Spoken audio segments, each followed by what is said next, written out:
here we are. The final day of Bloodfist week. I gotta tell you, it's been interesting. But today we're going to end it all with this one right here. Bloodfist 4, Die Trying.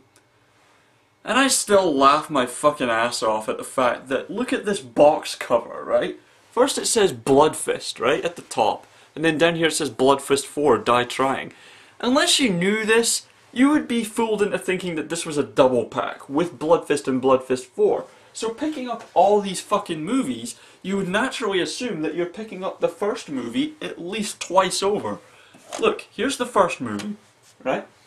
Now, here's the second movie. Now, there's a somewhat clear distinction. There's at least a number 2 on the box. Now, look at the third one. It would fool you into thinking you're also getting Bloodfist 1. And in this one, you think you're getting Bloodfist 1 again. Not that anyone cares. I just like yelling a lot.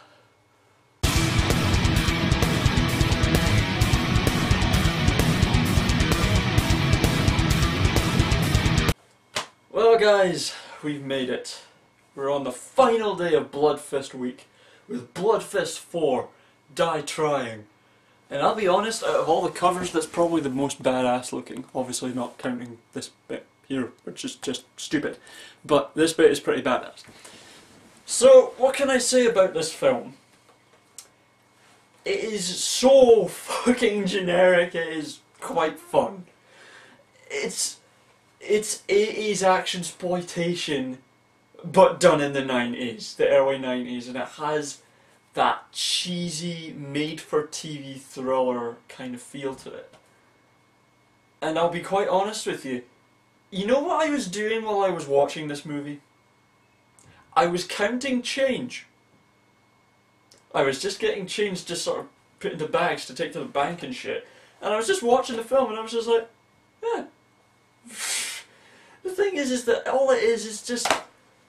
Okay, I'll discuss the plot with you really quick. Basically, Don the Dragon Wilson works for a bunch of repo guys, which, by the way, in this movie, he's called Danny.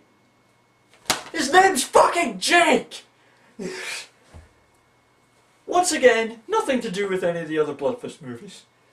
But, moving on. Basically, he's working for a bunch of repo guys. He repossesses some guy's car, he shows up, gets mad and kills everyone, but of course Don's the only one left alive. And then it turns out that they're after some fucking nuclear trigger devices that they hid in a box of fucking chocolates or something, I don't know. So, they do all that shit.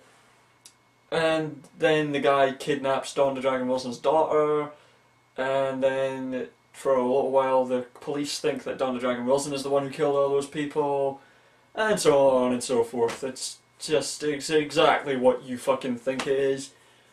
I can't do this plot any justice. It's one of those kinds of plots that as soon as you've heard the beginning of it, you know exactly what's going to happen.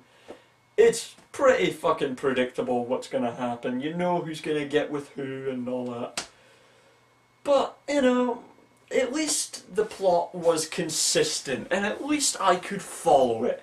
Which is not something I could say for the plot of the first one. So, shove it, Bloodfist 1.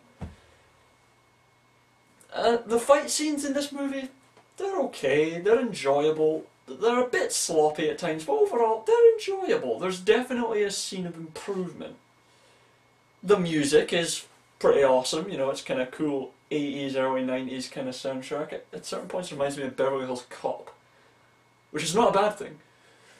I don't really know what else to say, because whenever there are flaws, they're the same fucking flaws that the other films had. There would just be bad acting, random characters that come right the fuck out of nowhere. Characters that you think you're gonna follow, but then they wind up dead. I don't really know, it's just... You ever seen Day of the Panther? Or Strike of the Panther, Pick Your Poison? It's kind of like that.